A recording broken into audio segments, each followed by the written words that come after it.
Hi guys, welcome back to our YouTube channel. అందరూ ఎలా ఉన్నారండి? బాగున్నారా? సో మన ఛానల్ కనుక ఫస్ట్ టైం చూసినట్టయితే సబ్స్క్రైబ్ చేసుకోండి, లైక్ చేయండి, షేర్ చేయండి. వీడియో ఎలా వచ్చిందో కామెంట్ చేసి చెప్పండి. ఈరోజు మటన్ కర్రీ ఎలా ప్రిపేర్ చేసుకోవాలో చెప్తాను. చాలా అంటే చాలా ఈజీగా ప్రిపేర్ చేసుకోవచ్చు. బ్యాచిలర్స్ కూడా చాలా ఈజీగా ప్రిపేర్ చేసుకోవచ్చు.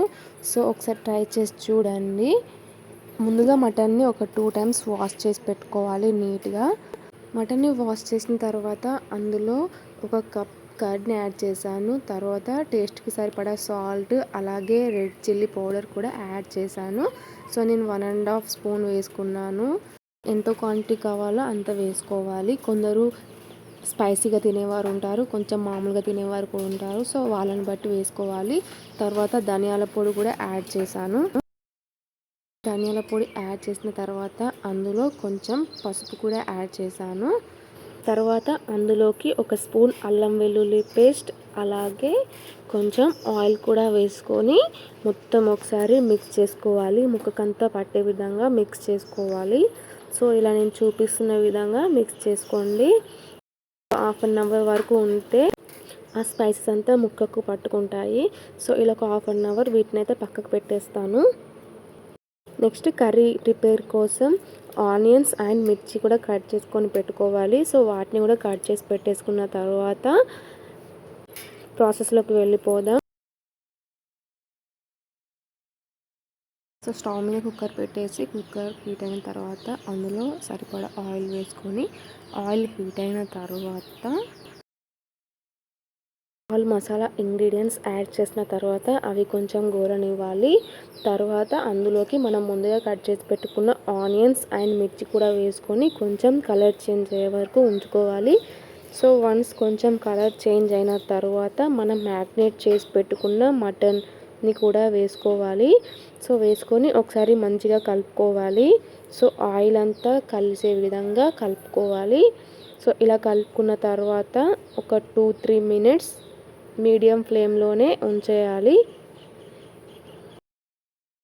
సో ఒక 2 మినిట్స్ కుక్ అయిన తర్వాత ఇలా ఆయిల్ అనేది పైకి వస్తుంది. తర్వాత మళ్ళీ ఒకసారి మంచిగా మిక్స్ చేసుకోవాలి.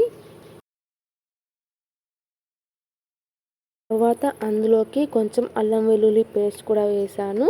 సో దీన్ని కూడా ఒకసారి మంచిగా మిక్స్ చేసుకోవాలి. అల్లం వెల్లుల్లి పేస్ట్ వేసిన తర్వాత అందులోకి నేను కొంచెం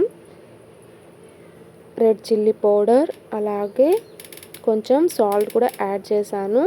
సో ఈ రెండు యాడ్ చేసిన తర్వాత మళ్ళీ ఒకసారి మంచిగా మిక్స్ చేసుకోవాలి. సో ఇలా ఒక 2-3 టైమ్స్ కలుపుకున్న తర్వాత ఇందులోకి మనం మ్యాగ్నేట్ చేసిన దాంట్లో కొన్ని వాటర్ పోసి అందులో వేసుకొని ఒకసారి మంచిగా మిక్స్ చేసుకోవాలి.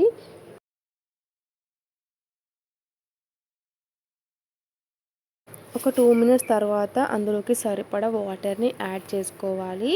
సో కొన్ని ఎక్కువనే పడతాయి, మటన్ కదా, సో ఉడకడానికి కొంచెం టైం పడుతుంది.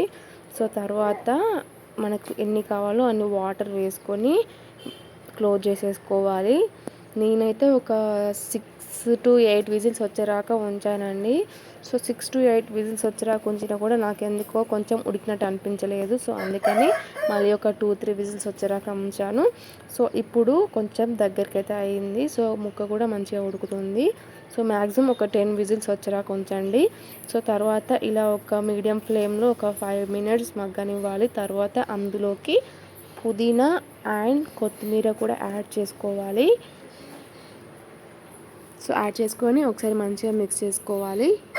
అలాగే అందులోకి సరిపడా ధనియాల పొడి, గరం మసాలా రెండు మిక్స్ చేసుకునేది అది కూడా వేసేసుకొని మంచిగా మిక్స్ చేసుకోవాలి.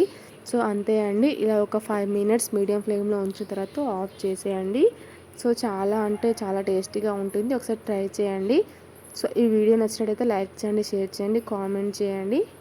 చూసారా, మరీ గ్రేవీ కాకుండా మరీ పులుసు కాకుండా మీడియంలో ఉంది.